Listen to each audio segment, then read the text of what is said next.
నాకు తనకి ఏదైనా ఫాదర్ అండ్ డాటర్ బేసిక్గా చూసుకుంటే సో ఆ హ్యుమానిటీ బేసిస్ ప్రణయ్ని చంపారు అన్న కోపం తప్ప నాకు పర్సనల్గా ఇంకా వేరే ఏం ఇష్యూస్ లేవు కాబట్టి చనిపోయిన వాళ్ళకి రెస్పెక్ట్ ఇవ్వాలి చూడడానికి నేను వెళ్ళాను బట్ వాళ్ళు ఎలో చేయలేదు. నిన్న మీరు మీ తండ్రి చనిపోయారని తెలిసాక పశ్చాత్తాపం చనిపోయారని ఒక మాట మాట్లాడతారు, దాంతో వాళ్ళు బాగా హట్ అయ్యారు. అది వాళ్ళు మీకు చెప్పారా? చెప్పలేదు. వాళ్ళు తప్పించుకోవడానికి చాలా చెప్తారు. ఇప్పుడు నేను కూడా నా అంటే వాళ్ళ పాయింట్ ఆఫ్ వ్యూ ఏంటో మీకు తెలియదు కదా. పశ్చాత్తాపంతో చనిపోయారు అని నేను అనుకుంటున్నాను. నా ఒపీనియన్ నేను చెప్పాను, దానికి వాళ్ళు తప్పుపట్టాల్సిన అవసరం అయితే లేదు నాకు తెలిసి. సరే పశ్చాత్తాప పడలేదేమో, పశ్చాత్తాప పడకుండా వేరే రీజన్స్ ఉన్నాయేమో, వేరే రీజన్స్ వాళ్ళకి తెలుసేమో. వేరే రీజన్స్ ఏమనుకుంటున్నారు మీరు? వేరే రీజన్స్ ఇన్ ద సెన్స్ నిన్న వాళ్ళ ఇంటర్వ్యూ చూశాను, కేసు స్టార్ట్ అయింది, ట్రయల్ స్టార్ట్ అయింది అని కొన్ని టీవీ ఛానల్స్లో రేపే జడ్జిమెంట్ అన్నట్టు ఇచ్చారు. కేసు ఇంకా స్టార్ట్ అవ్వలేదు. 1.5 year నుంచి ఎలా ఉందో ఇప్పుడు అలానే ఉంది. ఇంకా ఛార్జెస్ కూడా ఫ్రేమ్ చేయలేదు. ఛార్జెస్ ఫ్రేమ్ చేస్తామని వాళ్ళు అడుగుతుంటే ఒక 2-3 weeks నుంచి పోస్ట్పోన్ చేసుకుంటూ వస్తున్నారు డేట్స్ తీసుకొని. రేపు ఛార్జెస్ ఫ్రేమింగ్ ఉంది, అది కూడా అవుతుందా వాళ్ళు ఇంకో వాయిదా అడుగుతారనేది మాకు ఐడియా లేదు. కాబట్టి కేసు ట్రయల్ షెడ్యూలే రాలేదు ఇంకా. నాకు తెలిసినంత వరకు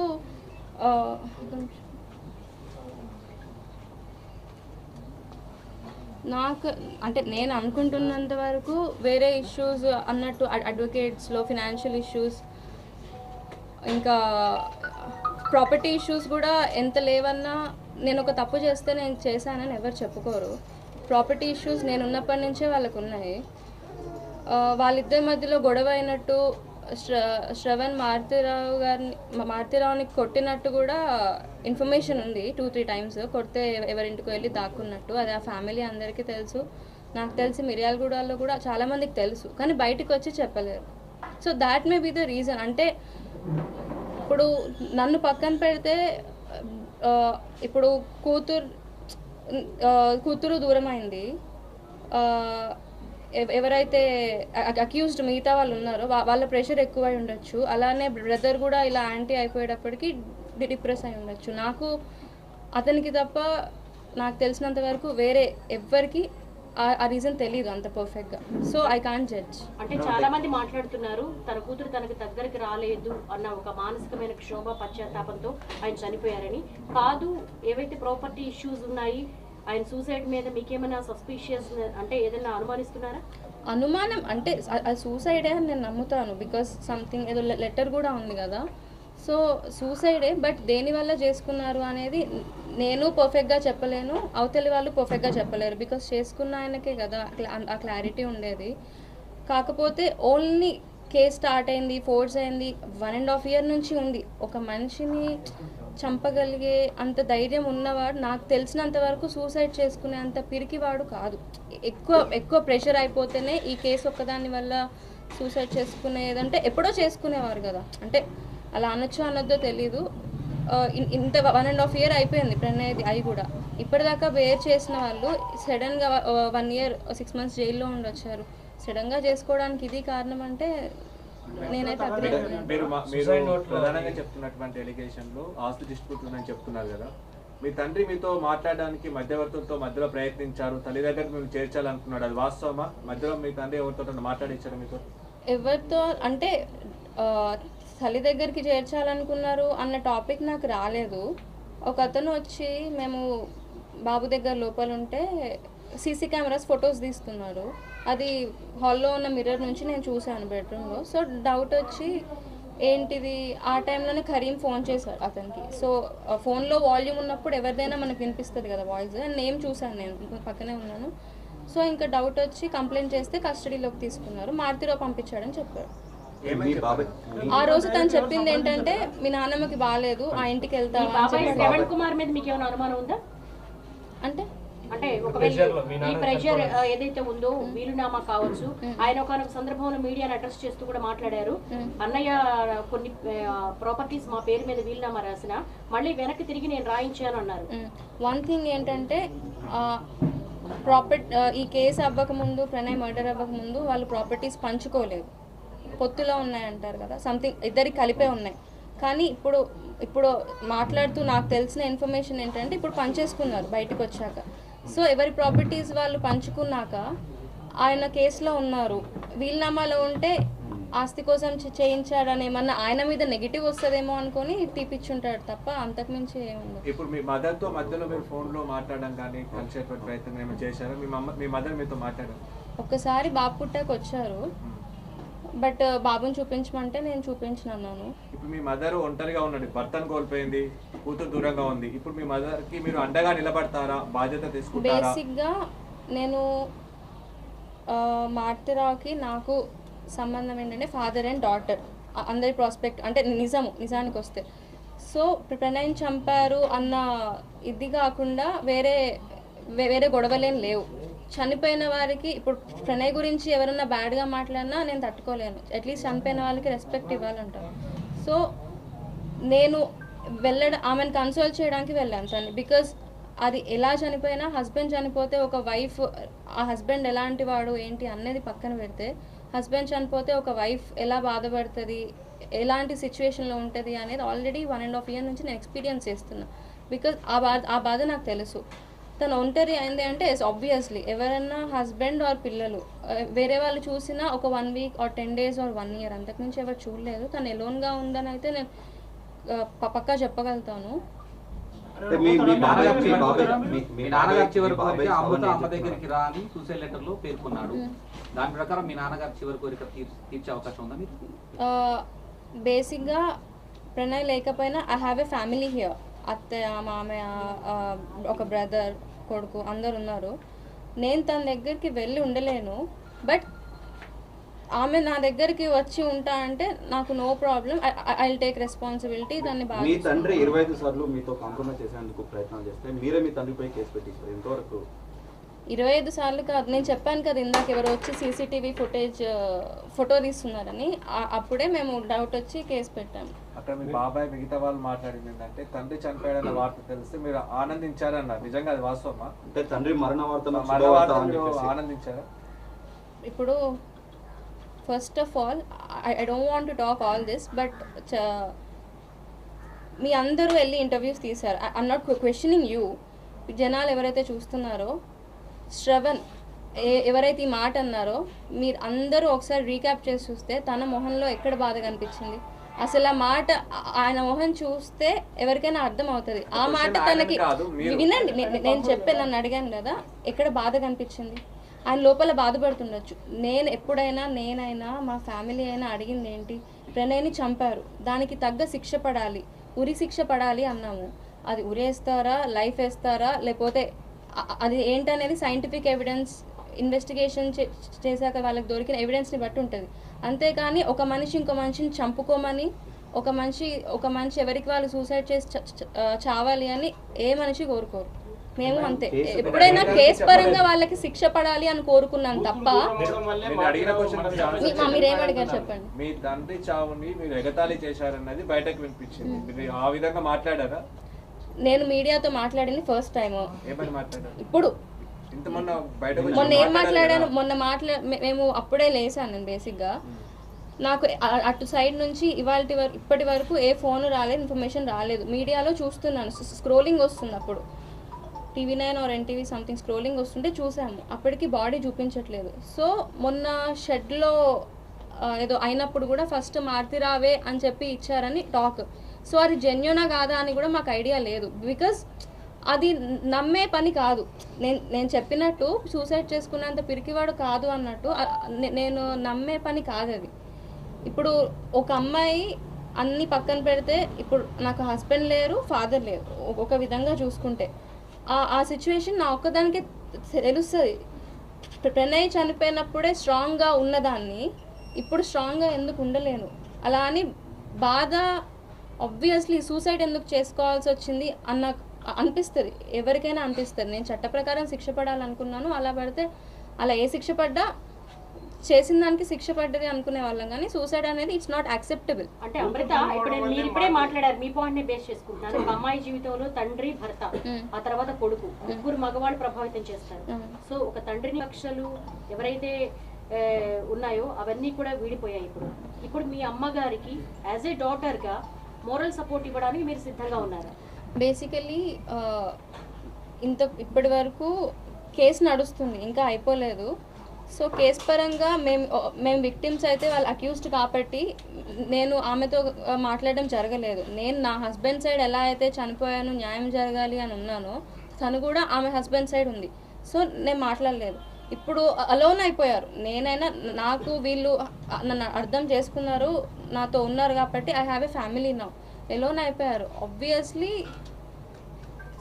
తనకి అండగా అంటారా ఏదైనా అంటారా, తన రెస్పాన్సిబిలిటీ. నేనైతే వెళ్ళలేను, తను వస్తే మాత్రం I happily take that responsibility. మీ బాబాయ్ ఏం చెప్తున్నారంటే కేసుకు తల్లి బిడ్డలకు సంబంధం లేదు, మారుతిరావు చివరి కోరిక మేరకు ఒకవేళ అమృత తల్లి దగ్గరికి వస్తారంటే మేము ఎవరం కూడా కుటుంబంలో అభ్యంతరాలు పెట్టమంటున్నాం. మీరు వెళ్ళే పరిస్థితి ఏమన్నా ఉందా? ఇప్పుడు తల్లి దగ్గరికి పక్కన పెట్టండి, ఇప్పుడు వెళ్ళాను, ఆపింది వాళ్ళే, వాళ్ళ బంధువులు ఆపారని చెప్తున్నారు. నేను గట్టిగా విన్నాను వాయిస్. మమ్మల్ని నెట్టేసింది కూడా శ్రవణ్ వాళ్ళ కూతురే. ఆయన వాయిస్ విన్నాను, ముట్టుకొని ఇవ్వద్దు అని. అక్కడ అందరు మారుతిరావు గారిని వెళ్ళారు, మీ ఫాదర్ వెళ్ళారా? ఫాదర్ అనే వెళ్ళాను.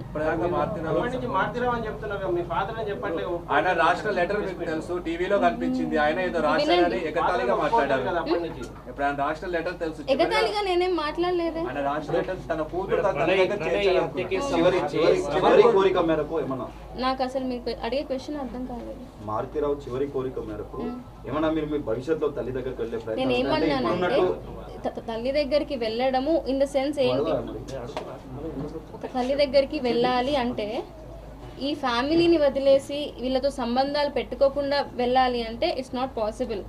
వీళ్ళతో ఉన్నా నువ్వు అమ్మతో కలిసి ఉండాలి అంటే నేను వెళ్ళలేను. ఇఫ్ తను వస్తే ఐ యాక్సెప్ట్ హార్ట్ఫుల్లీ అంటున్నాను. ఇంటర్నల్ ఒకటి చిన్న విషయం మేడం, కరీమి బ్యాచ్ అంతా కూడా ల్యాండ్ డిస్ప్యూట్ గతంలో గొడవలు ఏమైనా జరిగాయి, ఆస్తి కోసం మళ్ళీ వేధించారు, గొడవలు జరిగాయి, ఒకటి బయటకు వస్తుంది, మీకు బాగా తెలిసి ఉంటుంది.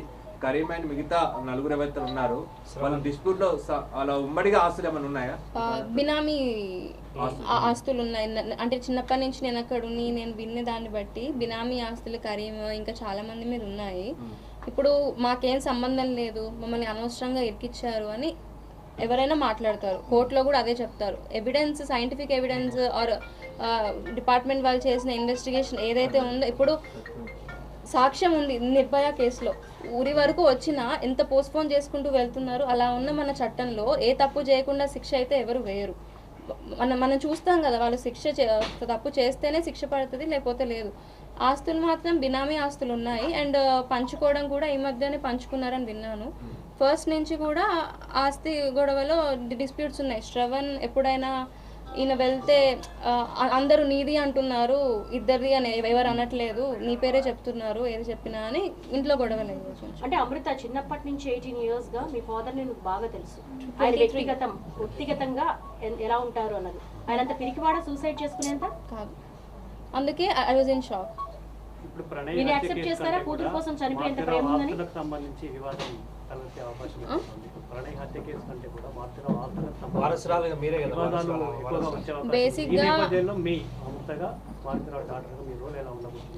బేసిక్గా ఆస్తి గురించి నాకు అంత ఐడియా లేదు. చిన్నప్పటి నుంచి ఏం ఆస్తులు ఉన్నాయి, ఎక్కడ ఉన్నాయని కూడా నాకు తెలియదు. వాళ్ళ ఇంటి బ్యాక్ సైడ్ ఒకటి ఉంది, అక్కడ రోజ్ గార్డెన్ ఉండేది, అంతవరకే నాకు తెలుసు. నాకు ప్రాపర్టీ మీద ఎలాంటి ఇంట్రెస్ట్ కూడా లేదు. ఒకవేళ ఉండుంటే ఇన్సిడెంట్ అవ్వగానే నాకెందుకులే అని వెళ్ళిపోయేదాన్ని. అసలు ప్రాపర్టీ గురించి నాకు అవసరం లేదు. లేదు. మీ తండ్రి కూతురి పైన ప్రేమతోనే నేరస్తుడుగా మారాడు, అదే కూతురి ప్రేమ కోసం ఆత్మహత్యకు పాల్పడ్డాడనేది అందరి నోట్లలో వస్తున్న మాట. దీనిపైన మీ స్పందన ఏంటి? ఇప్పుడు అందరికీ పిల్లలంటే ప్రేమ ఉంటారండి. నిజంగా పిల్లల పైన ప్రేమ ఇప్పుడు నేనున్నాను, ఎందుకు వెళ్ళాను? ఒక భార్య భర్తని కోల్పోతే ఆ బాధ ఎలా ఉంటుంది నాకు తెలుసు. ఆమెని కన్సోల్ చేయడానికి వెళ్ళాను అమ్మని. సో నీ కూతురు మీద నీకు ప్రేమ ఉన్నప్పుడు పక్క వాళ్ళకి వాళ్ళ పిల్లల మీద అంతే ప్రేమ ఉంటుంది అన్నది కూడా ఆలోచించాలి. అది నిజమైన ప్రేమ, అంతే కదా. ఇప్పుడు మామయ్యకి అత్తయ్యకి వాళ్ళ అబ్బాయి మీద అంతే ప్రేమ ఉంటుంది, ప్రణయ్కి కూడా మాకు పుట్టిన బాబు మీద అంతే ప్రేమ ఉండేది. సో స్వార్థం అంటారు, ప్రేమలో కూడా స్వార్థం ఉండదు కదా. ఇప్పుడు అనొచ్చు ప్రేమలో స్వార్థం ఉండొచ్చు కదా అంటే నువ్వెందుకు వెళ్ళిపోయి పెళ్లి చేసుకున్నావు? లైఫ్ లాంగ్ కలిసి ఉండేవారు, నచ్చిన వాళ్ళతో ఉండాలని నా ఉద్దేశం. మీ తండ్రి చనిపోయిన తర్వాత మీరు మాట్లాడిన తీరుపై సోషల్ మీడియాలో చాలా రకాలుగా నెగటివ్ కామెంట్స్ వస్తున్నాయి, దానిపై మీ ఇప్పుడు నేను పాజిటివ్గా మాట్లాడినా వాళ్ళు నెగిటివే తీస్తారు, నెగిటివ్గా మాట్లాడినా వాళ్ళు నెగిటివే తీస్తారు. పశ్చాత్తాపం లాంటి వాటిని ఉపయోగించడం అంటే ఇప్పుడు దాంట్లో తప్పేముంది? కాదండి, తప్పేముంది? ఇప్పుడు ఎందుకు చేసుకున్నారు అని అడిగారు. ఒకటి ప్రాపర్టీ ఇష్యూస్ అయి ఉండొచ్చు, అడ్వకేట్స్ మనీ కోసం అని చెప్పి అది అయి ఉండొచ్చు, వేరే ప్రెషర్స్ అయి ఉండొచ్చు.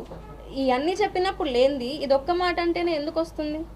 మీ పేరు మీద ఏమైనా ఆస్తులు ఉన్నాయండి మీ నాన్న తరపున? నాకు తెలిసినంత వరకు ఏమీ లేవు. ఏమైనా థ్రెట్ ఉందని అనుకుంటారా? ఇప్పుడు మీ నాన్న లేడు కదా, ఏమైనా థ్రెట్ ఉంది అనుకుంటారా? మీ బాబాయ్ శ్రవణ్ కుమార్ వల్ల ఏమైనా మీకు థ్రెట్ ఉందని అనుకుంటున్నారా? ఉండొచ్చు, ఐ కాన్ గ్యారంటీ, ఉండొచ్చు. కానీ నేను చెప్పాలనుకుంది ఏంటంటే నాకు ఉంటుందో లేదో నేను చెప్పలేను, అమ్మకు ఉంటుందేమో అనుకుంటున్నాను. బికాస్ తనకి ఎవరు బేసిక్గా హస్బెండ్ అండ్ పిల్లలు నేను తప్ప ఎవరు లేరు, నాకు సిబ్లింగ్స్ లేరు కదా, కాబట్టి అనుకుంటున్నాను ఉండొచ్చు. నేను ఉంటాను అంటున్నాను, ఐ టేక్ అ రెస్పాన్సిబిలిటీ. తనని కలుస్తాను కాదనట్లేదు, కానీ వీళ్ళతో విడిపోతేనే వాళ్ళని కలవాలి అంటే మాత్రం కుదరదు. అంటే మీరు ఒక మాట అంటున్నారు, వచ్చి మాతో ఉంటే నేను యాక్సెప్ట్ చేస్తాను, కానీ అత్తగారు దగ్గర నువ్వు ఉన్నప్పుడు బియ్యం వాళ్ళ ఇంట్లో ఉండడం అనేది మన ఇండియన్ కల్చర్ లో కావచ్చు. నేను వీళ్ళ దగ్గర ఉండను, నేనే వేరే దగ్గర ఉండి వీళ్ళని నా దగ్గర ఉంచుకుంటాను, తన్ని నా దగ్గర ఉంచుకుంటాను. ఓకే. జనరల్గా మీ నాన్న నేచర్ ఏంటంటే మారుతిరావు ప్రణయ హత్యకు సంబంధించి మారుతిరావు ప్లాన్ చేశారా, శ్రవణ్ ప్లాన్ చేశారా? బేసిక్గా అంటే ఎవరు ప్లాన్ చేశారు అనేది ఐ డోంట్ నో, బికాస్ నేను అక్కడ లేను కాబట్టి. చిన్నప్పటి నుంచి కూడా శ్రవణ్ నాతో ఏం చెప్పేవాడు, నువ్వు వేరే అబ్బాయిని పెళ్లి చేసుకుంటే మీ నాన్న ఆస్తి అంతా నా పేరు మీద రాస్తా అంటున్నాడు అని ఒకటి చెప్పేవాడు, ఇలా బైక్ మీద నార్మల్గా తీసుకెళ్తున్నప్పుడు. అండ్ చాలాసార్లు విన్నాను, నీ కూతురు ఎవరినైనా పెళ్లి చేసుకొని వెళ్ళిపోతే నీకు నాకు సంబంధం ఉండదు, నా ఇజ్జత్ పోతుంది, పరువు పోతుంది, నీకు నాకు సంబంధాలు ఉండవు అని రెచ్చగొట్టడం అయితే నాకు తెలుసు. అంటే ఇప్పుడు నేను పక్కన మనకి ఎంతున్నా పక్క నుండి మాట్లాడే వాళ్ళ వల్ల కొంచెం ఎక్కువ అవుతుంది. కాబట్టి చిన్నప్పటి నుంచి ఆయన నీ కూతురు ఇలా చేస్తే నేను ఇచ్చేస్తాను, నేను వచ్చేస్తాను, నీకు ఈ ఫ్యామిలీకి సంబంధాలు ఉండవు, ఏంటి నా పరువు పోతుంది, నా పిల్లల భవిష్యత్తు నాశనం అవుతుంది అని చెప్పి ఉన్నాడు. కాబట్టి ఆబ్వియస్లీ మారుతిరావు చేశారు తప్పు, కానీ శ్రవణ్ బాగా రెచ్చగొట్టే ఉంటాడు అని. అంటే గతంలో కూడా ఏదైతే ఉన్నాయో ప్రాపర్టీ డిస్ప్యూట్స్ పక్కన పెడితే కనుక మీరు ఎప్పుడైనా అబ్జర్వ్ చేశారా, మారుతిరావు మీద శ్రవణ్ కుమార్ డామినేషన్ ఉంటుంది? ఎప్పుడన్నా కాదండి, చిన్నప్పటి నుంచి మారుతిరావు కానీ మారుతిరావు వైఫ్ కానీ నేను కానీ ఆ ఫ్యామిలీ అంతా శ్రవణ్ మాట కిందే ఉంటారు. ఎవరినైనా ఏమైనా అనగలిగే మారుతిరావు మిర్యాలు కూడా ఎక్కడన్నా కనుక్కోండి, శ్రవణ్ మాటకి భయపడతాడు. ఎవ్రీవన్ ఇన్ మిర్యాలు కూడా నోస్ దాట్. మారుతిరావు హత్యకు మీ బాబాయ్ శ్రవణ్ కుమార్ కారణమై ఉండొచ్చా? బాధ కలిగిస్తుందా, సంతోషం కలిగిస్తుందా అంటే చట్ట ప్రకారం శిక్ష పడితే అది ఏ శిక్ష పడ్డా నేను సంతోషంగా ఉండేదాన్ని. సూసైడ్ చేసుకొని చనిపోవడం బాధగానే ఉంటుంది. ఇప్పుడు మారుతిరావు అంటే ఎవరైనా ఎవరి ప్రాణం వాళ్ళకి తీసుకునే హక్కు లేదు, అలా అని పక్క వాళ్ళ ప్రాణం తీసే హక్కు ఎవరికి లేదు. ఆబ్వియస్లీ రెండింటికి బాధగానే ఉంటుంది. మారుతిరావు ఆత్మహత్యకు మీ శ్రవణ్ కుమార్ బాబాయ్ కారణమై ఉండొచ్చు అనుకుంటున్నారా? ఆయన పెట్టిన ప్రెషర్ కారణమై ఉండొచ్చు.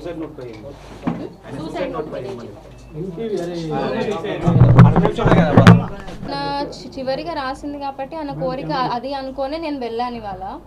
అది నోట్ నేను కూడా చూసాను, ఆయన రైటింగే మీడియా వాళ్ళు చూపించారు. చివరి కోరిక అది, చనిపోయిన వాళ్ళకి రెస్పెక్ట్ ఇవ్వాలి. ఇప్పుడు ఉరి తీసే వాళ్ళకు కూడా నీ చివరి కోరిక ఏంటి అని చెప్పే తీస్తారు ఎవరైనా. సో వెళ్ళాలి అని ఉంది కాబట్టి నేను వెళ్ళాను. అక్కడ వాళ్ళు ఎలా చేయలేదు కాబట్టి నేను నాకు ఐడియా లేదు. ఇప్పటి వరకు వాళ్ళ సైడ్ నుంచి నన్ను ఎవరు కాంటాక్ట్ చేయలేదు, నేను వెళ్తే ఆపేశారు. ఇప్పుడు నా ఇష్టం లేకుండా వాళ్ళేం చేయలేరు, వాళ్ళ ఇష్టం లేకుండా నేనేం చేయలేరు. తను ఒకవేళ అమ్మ నాతో ఉండాలనుకుంటే నాకు కానీ ఏ ప్రాబ్లం లేదు. మీరు అన్నట్టు నేను వీళ్ళతో ఉంటాను, తనతో ఉంటాను.